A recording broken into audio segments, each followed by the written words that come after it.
சென்னையில் நேற்று 6 இடங்களில் செயின் பறிப்பில் ஈடுபட்ட வடமாநில கொள்ளையரை போலீசார் என்கவுண்டர் செய்தனர்.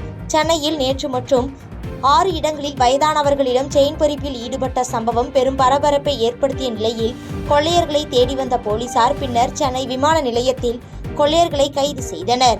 இதில் முக்கிய குற்றவாளியான ஜாஃபர் கொள்ளையடிக்கப்பட்ட செயின் தரமணி ரயில் நிலையம் அருகில் மறைத்து வைத்திருப்பதாக கூறியதை தொடர்ந்து தனிப்படை போலீசார் அவரை தரமணி ரயில் நிலையம் அருகே அழைத்து சென்றனர். அப்பொழுது ஜாஃபர் திடீரென போலீசாரை தாக்க முயற்சித்த போது போலீசார் பதிலுக்கு தற்காப்புக்காக ஜாஃபரை என்கவுண்டர் செய்தார். இதில் ஜாஃபரின் மார்பில் குண்டு பாய்ந்ததால் உயிருக்கு போராடிய அவரை சிகிச்சைக்காக மருத்துவமனைக்கு அழைத்து செல்லும் போது உயிரிழந்தார். இதையடுத்து ஜாஃபர் உடலை உடற்கூறு ஆய்வுக்காக சென்னை ராயப்பேட்டை அரசு மருத்துவமனைக்கு அனுப்பி வைத்து மேலும் விசாரணை மேற்கொண்டு வருகின்றனர்.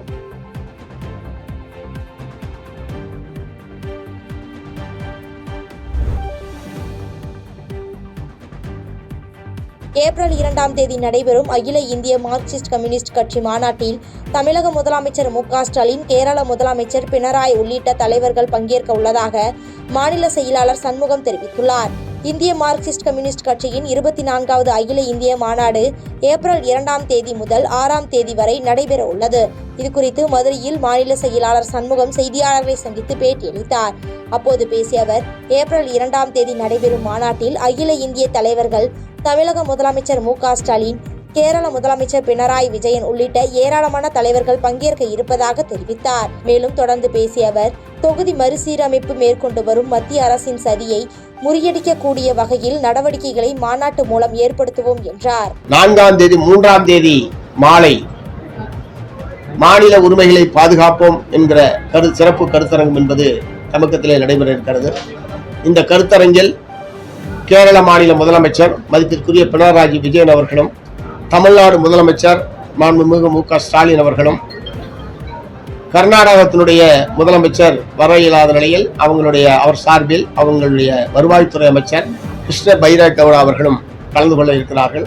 நிச்சயமாக இந்த கருத்தரங்கம் தேசிய அளவில் மாநில உரிமைகளை நிலைநிறுத்துவதில் இன்றைக்கு பிஜேபி அரசாங்கம் இந்திய அரசியல் சாசனத்துக்கு விரோதமாக மாநிலங்களுக்கு அரசியல் சாசனம் வழங்கியிருக்கக்கூடிய உரிமைகளை எல்லாம் பறிக்கக்கூடிய வகையில் செயல்படக்கூடிய சூழ்நிலையில் இந்த கருத்தரங்கம் மிகுந்த முக்கியத்துவம் உடையது அமையும் என்பதை நான் தெரிவித்துக் கொள்ள விரும்புகிறேன்.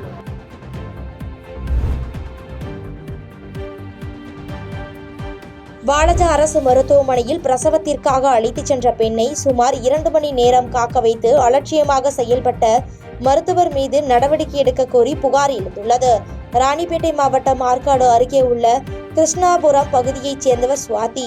கர்ப்பிணியான இவர் திடீரென பிரசவ வலி ஏற்பட்டதால் அவரது உறவினர்கள் அவரை உடனடியாக வாலாஜா மருத்துவமனைக்கு அழைத்து சென்றுள்ளனர். அப்போது அங்கு பணியில் இருந்த செவிலியர்கள் 2 மணி நேரம் காக்க வைத்து பின்னர் மருத்துவர் அர்ச்சனா என்பவரை அழைத்து வந்தனர். அங்கு வந்த மருத்துவர் அர்ச்சனா மிகவும் அலட்சியமாக நார்மல் டெலிவரி ஆகாது என்று இவரை உடனடியாக அடுக்கும்பாறை அரசு மருத்துவமனைக்கு அழைத்து செல்லுங்கள் என்று கூறிவிட்டார். பின்னர் அடுக்கும்பாறை அரசு மருத்துவமனையில் அனுமதிக்கப்பட்ட சுவாதிக்கு அடுத்த 15 நிமிடங்களில் நார்மல் டெலிவரியில் பெண் குழந்தை பிறந்தது. நிலையில் இவர்களுக்கு நார்மல் டெலிவரி நடக்காது என்று கூறிய மருத்துவர் மீது நடவடிக்கை எடுக்க கோரி புகார் எழுந்துள்ளது.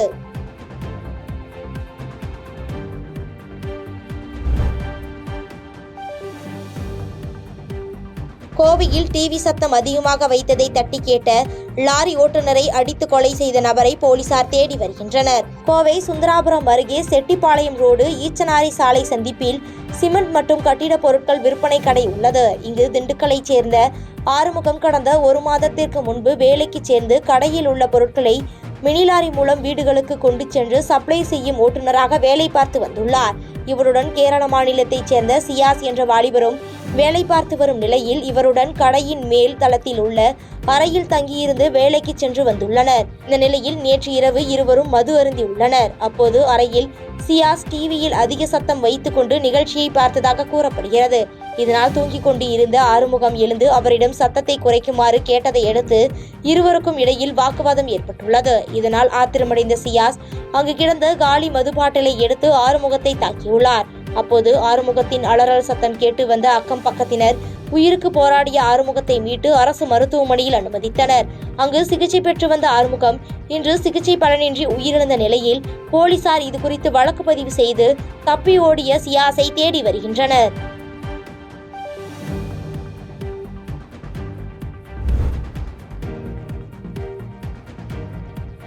கூட்டணி தொடர்பான முடிவு கட்சியின் தேசிய தலைமைதான் முடிவெடுக்கும் என பாஜக சட்டமன்ற உறுப்பினர் வானதி ஸ்ரீனிவாசன் தெரிவித்துள்ளார்.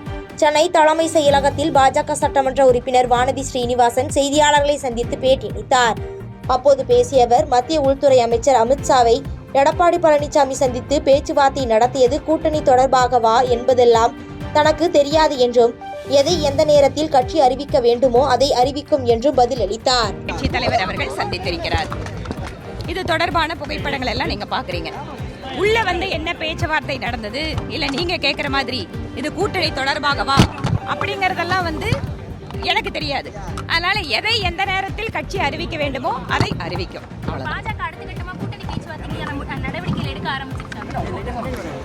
கூட்டணி தொடர்பாக நான் நேற்றே சொன்ன மாதிரி கட்சியினுடைய தலைமை எந்தெந்த மாநிலத்துல யாரோட பேசணும், என்ன பண்ணணும் அப்படிங்கறதெல்லாம் மேல முடிவு பண்ணுவாங்க.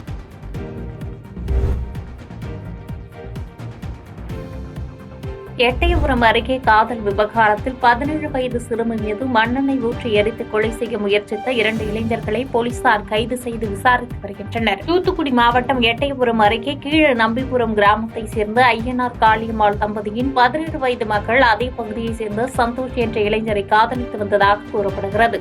இதை கண்டித்த அப்பெண்ணின் தாய் காளியம்மாளுக்கு சந்தோஷ் மிரட்டல் விடுத்த நிலையில் தாய் காளியம்மாள் பரமக்குடி காவல் நிலையத்தில் கடந்த ஆண்டு புகார் அளித்தார். இதைத் தொடர்ந்து போலீசார் சந்தோஷை காவல் நிலையம் அழைத்து எச்சரித்து அனுப்பினர்.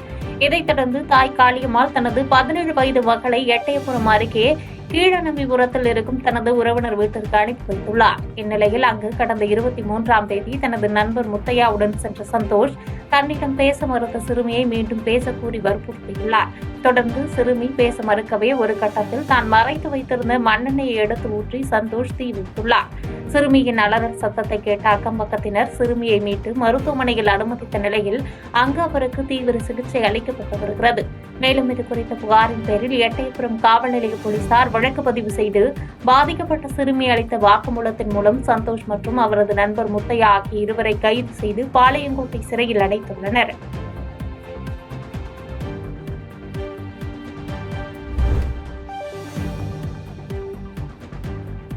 மின்சாரம் தாக்கி உயிரிழந்த எலக்ட்ரிசியன் உடலை கைப்பற்றிய சாத்தூர் நகர் போலீசார் விசாரணை மேற்கொண்டு வருகின்றனர். விருதுநகர் மாவட்டம் சாத்தூர் அருகே குருலிங்காபுரத்தை சேர்ந்த மாரியப்பன் என்பவரது மகன் சீதாராம். இவர் எலக்ட்ரிஷியன் தொழில் செய்து வந்தார். சம்பவத்தன்று வழக்கம் போன்று என்ஜிஓ காலனியில் உள்ள கால்நடை மருத்துவர் சுப்புராஜ் என்பவரது வீட்டில் மின்சார வயரிங் பணி செய்து கொண்டிருந்த போது திடீரென மின்சாரம் தாக்கியது கீழே விழுந்து மயங்கியுள்ளார். தொடர்ந்து மீட்கப்பட்ட அவர் மருத்துவமனைக்கு கொண்டு செல்லும் வழியிலேயே பரிதாபமாக உயிரிழந்தார். சம்பவம் குறித்து தகவல் அறிந்த சாத்தூர் நகர காவல்துறையினர் உயிரிழந்தவரின் உடலை கைப்பற்றியதோடு வழக்கு பதிவு செய்து இதுகுறித்து விசாரித்து வருகின்றனர்.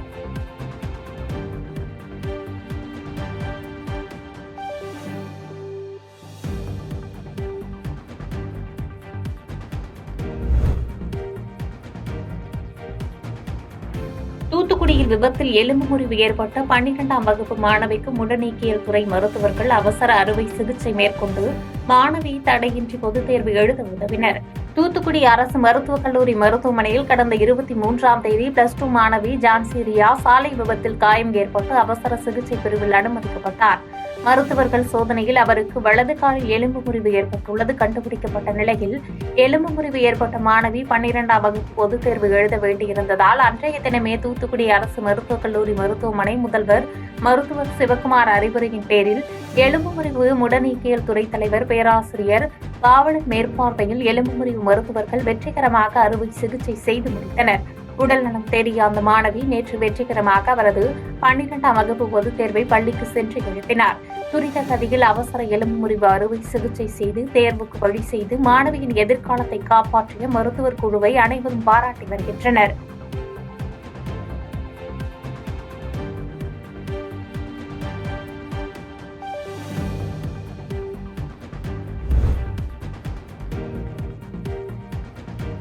முதலமைச்சர் மு.க.ஸ்டாலின் பிறந்தநாளை முன்னிட்டு நீர்மூர் பந்தல் திறப்பு மற்றும் 500 பேருக்கு பிரியாணி வழங்கும் விழா விமர்சையாக நடைபெற்றது.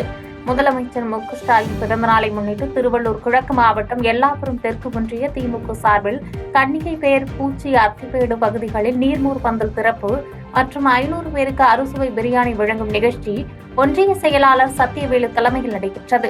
நிகழ்ச்சியில் சிறப்பு அழைப்பாளர்களாக திருவள்ளூர் கிழக்கு மாவட்ட பொறுப்பாளர் வள்ளூர் MSK ரமேஷ்ராஜ், கும்மிடிப்பூண்டி சட்டமன்ற உறுப்பினர் கோவிந்தராஜன் ஆகியோர் கலந்து கொண்டு அன்னிகை பேரில் தமிழ்நாடு போராடும், தமிழ்நாடு வெல்லும் என்று உறுதிமொழி ஏற்று நீர்மோர் பந்தலை திறந்து வைத்து பொதுமக்களுக்கு நீர், மோர், தர்பூசணி, வெள்ளரி, இளநீர் உள்ளிட்டவையை வழங்கி பின்னர் 500 ஏழை எளிய மக்களுக்கு அறுசுவை பிரியாணி வழங்கினார்.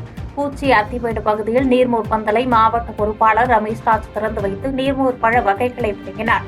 தொடர்ந்து பள்ளி மாணவர்களுக்கு கல்வி சம்பந்தமான உபகரணங்கள் வழங்கப்பட்டது. மேலும் இந்நிகழ்வில் மாவட்ட அவைத் தலைவர் வகலவன், முன்னாள் சட்டமன்ற உறுப்பினர் சேகர் உட்பட திரளான கட்சி நிர்வாகிகள் பலர் கலந்து கொண்டனர்.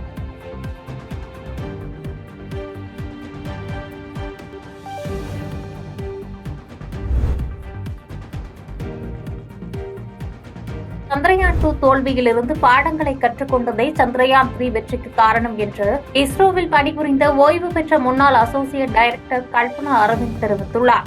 விருதுநகர் மாவட்டம் அருப்புக்கோட்டை தேவாங்கர் மேல்நிலைப் பள்ளியில் 12ஆம் வகுப்பு முடித்த பள்ளி மாணவ மாணவியர்களுக்கான உயர்கல்வி மற்றும் வேலைவாய்ப்பு வழிகாட்டுதல் நிகழ்ச்சி நடைபெற்றது. இதில் கலந்து கொண்டு சிறப்பித்த இஸ்ரோவில் பணிபுரிந்த ஓய்வு பெற்ற முன்னாள் அசோசியேட் டைரக்டர் கல்பனா அரவிந்த் தன்னுடைய பணி அனுபவங்கள் குறித்து பேசி மாணவர்களுக்கு ஊக்கமளித்தார். அப்போது சந்திரயான் 2 தோல்விக்கு காரணம் முதன்முறையாக அதன் வேகத்தை கணக்கிட முடியவில்லை என்றும், ஒரே திட்டத்தோடு வேலை செய்ததால் தோல்வியடைந்ததாகவும், எதற்குமே ஒரே திட்டத்தோடு இருக்காதீர்கள், 2 திட்டத்தை வைத்துக் கொள்ளுங்கள் என்று மாணவர்களுக்கு அறிவுரை வழங்கினார்.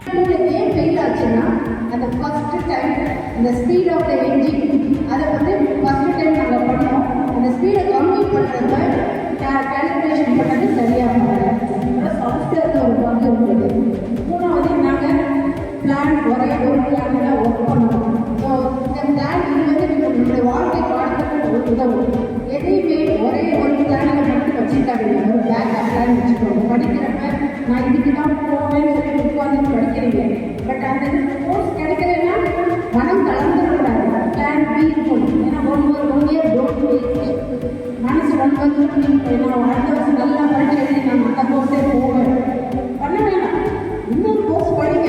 அந்த கோர்ஸில் படிச்சுட்டு நெக்ஸ்ட் MSR MIO படிக்கிறப்ப MTech படிக்கிறப்ப இது போட்டு தர கோர்ஸ் கிடைச்ச கோர்ஸில் படித்து நெக்ஸ்ட் எந்த லெவலுக்கு வரணுமோ அந்த அடுத்த கோர்ஸில் தொடங்குங்க.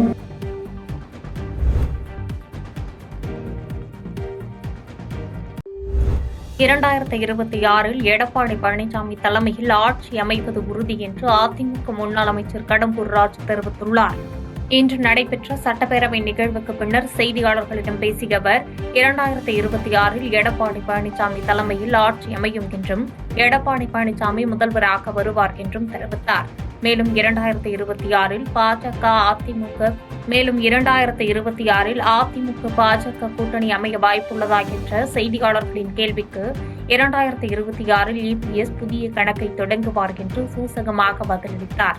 என்னுடைய பேச்சு இன்றைக்கு பட்ஜெட்டை பற்றி ஊரக வளர்ச்சித்துறையில் என்னென்ன ஆற்றினார்கள் சொன்னார்கள், சொன்னதை செய்யவில்லை என்பதை நான் நிறைவாக ஆற்றியிருக்கின்றேன். இன்றைக்கு முழுவதாக ஊரக உள்ளாட்சித்துறை மானிய கோரிக்கையில் பேசுகின்ற வாய்ப்பை எங்களுடைய பொதுச் செயலாளர் மாண்புமிகு எதிர்க்கட்சித் தலைவர் எனக்கு அந்த வாய்ப்பை வழங்கியிருந்தார். அதன் வாயிலாக இந்த அரசு சொன்னதை செய்ய தவறியதெல்லாம் சுட்டிக்காட்டியிருக்கின்றேன். அதற்கு பதில் வருகிறதா என்பதை பொறுத்திருந்து பார்க்க வேண்டும். சார் 2026 தேசிய ஜனநாயக கூட்டணி தான் அமையும்னு அமித்ஷா சொல்றாரு சார். அவங்க தான் சொல்லியிருக்காங்க, அவங்க சொல்றாங்க தேசிய ஜனநாயக கூட்டணியில். நமக்கு என்ன 2026 யார் தலைமையிலான ஆட்சி அமையும் சார்? எடப்பாடி தலைமையில் தான் ஆட்சி அமையும். எடப்பாடி தான் முதலமைச்சராக வருவார்.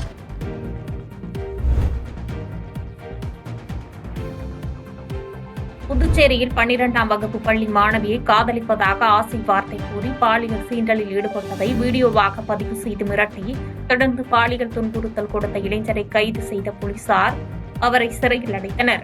புதுச்சேரி போதைப்பொருள் தடுப்பு பிரிவு போலீசார் கடந்த 2 நாட்களுக்கு முன்பு கஞ்சா கும்பலை கைது செய்தனர். இந்த கும்பலில் இருந்த அரவிந்த் என்பவரது மொபைல் போனை சோதனை செய்ததில் ஏராளமான ஆபாச வீடியோக்கள் இருப்பதைக் கண்டு அதிர்ச்சி அடைந்தனர். மேலும் ஒரு வீடியோவில் +2 பயிலும் 17 வயது சிறுமியுடன் தனிமையில் இருக்கும் வீடியோ இருந்த நிலையில் போலீசார் அவரிடம் தீவிர விசாரணை மேற்கொண்டதில் கஞ்சா விற்பனையில் ஈடுபட்ட அரவிந்த் புதுச்சேரியைச் சேர்ந்த +2 படிக்கும் மாணவி ஒருவரை காதலிப்பதாக கூறி பழகி வந்துள்ளார். பெற்றோர் இல்லாத சமயத்தில் சிறுமியை தனது வீட்டிற்கு அழைத்து அடிக்கடி பாலியல் சீண்டலில் ஈடுபட்டு வந்துள்ளார். அதனை வீடியோவாக எடுத்து சிறுமியை மிரட்டி தொடர்ந்து பாலியல் துன்புறுத்தல் அளித்துள்ளார். இந்த தகவலை போலீசார் சிறுமியின் பெற்றோருக்கு தெரிவித்ததன் அடிப்படையில் பாதிக்கப்பட்ட சிறுமியின் பெற்றோர் அளித்த புகாரின் பேரில் முத்தியால்பேட்டை போலீசார் அரவிந்த் மீது போக்சோ பிரிவின் கீழ் வழக்கு பதிவு செய்து காலாப்பட்டு மத்திய சிறையில் அடைத்தனர்.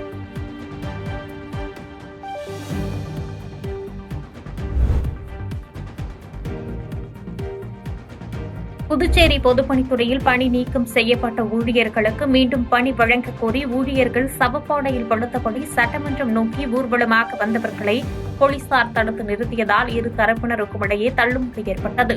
புதுச்சேரி பொதுப்பணித்துறையில் கடந்த 9 ஆண்டுகளுக்கு முன்பு 1000க்கும் மேற்பட்ட ஊழியர்கள் பணி நீக்கம் செய்யப்பட்டனர். அதனைத் தொடர்ந்து 2 ஆண்டுகளுக்கு முன்பு நடைபெற்ற பட்ஜெட் கூட்டத்தொடரில் ரூபாய் 18,000 சம்பளத்துடன் மீண்டும் வேலை வழங்கப்படும் என முதலமைச்சர் ரங்கசாமி அறிவித்தார். ஆனால் இதுவரை அரசு அவர்களுக்கு பணி வழங்கவில்லை. இந்நிலையில் இன்று சட்டமன்ற கூட்டத்தொடரில் மீண்டும் பணி வழங்க அரசாணை வெளியிட வலியுறுத்தி சவப்பாடையில் ஊழியர் ஒருவர் படுத்தபடி அவருக்கு மாலை அணிவித்து தாரை தப்பட்டை அடைத்தபடி பணி நீக்கம் செய்யப்பட்ட ஊழியர்கள் ஒப்பாரி வைத்து நூதன போராட்டத்தில் ஈடுபட்டனர்.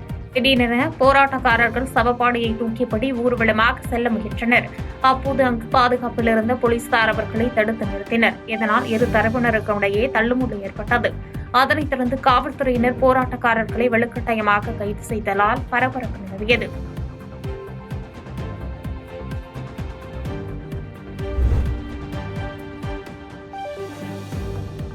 பூந்தமல்லி அருகே செங்கல் சூளையில் கொத்தடிமைகளாக பணிபுரிந்து வந்த வடமாநில தொழிலாளர்கள் 48 பேர் மீட்கப்பட்டனர். திருவள்ளூர் மாவட்டம் பூந்தமல்லி அடுத்த வயலாநல்லூர் பகுதியில் உள்ள செங்கல் சூளையில் வடமாநில தொழிலாளர்கள் கொத்தடிமைகளாக பணிபுரிந்து வருவதாக திருவள்ளூர் மாவட்ட சட்ட உதவி இயக்கத்தின் செயலாளர் நளினி தேவிக்கு வந்த புகாரின் அடிப்படையில் நேற்று நேரடியாக வருவாய்த்துறை அதிகாரிகள் மற்றும் போலீசார் சம்பந்தப்பட்ட செங்கல் சூளையில் ஆய்வு நடத்தினர். அப்போது ஒடிசா மாநிலத்தைச் சேர்ந்த தொழிலாளர்கள் கொத்தடிமைகளாக பணிபுரிந்து வந்தது தெரியவந்த நிலையில் அங்கு பணிபுரிந்த 48 பேரையும் மீட்டனர். இதையடுத்து மீட்கப்பட்ட 48 பேரும் அவர்களது சொந்த ஊர்களுக்கு அனுப்பி வைக்கும் பணியில் வருவாய்த்துறை அதிகாரிகள் ஈடுபட்டுள்ளனர். அதனைத் தொடர்ந்து வடமாநில தொழிலாளர்களை கொத்தடிமைகளாக நடத்திய செங்கல் சூளை உரிமையாளர் மீது நடவடிக்கை எடுக்கும் பணியில் அதிகாரிகள் ஈடுபட்டு வருகின்றனர். பாதகம் செய்பவரை கண்டால் நாம் பயம் கொள்ளலாகாது பாப்பா. மோதி மிதித்துவிடு பாப்பா, அவர் முகத்தில் உமிழ்ந்துவிடு பாப்பா. அண்மை செய்திகளை உடனுக்குடன் தெரிந்து கொள்ள இணைந்திருங்கள் எம் நாடு தொலைக்காட்சியுடன்.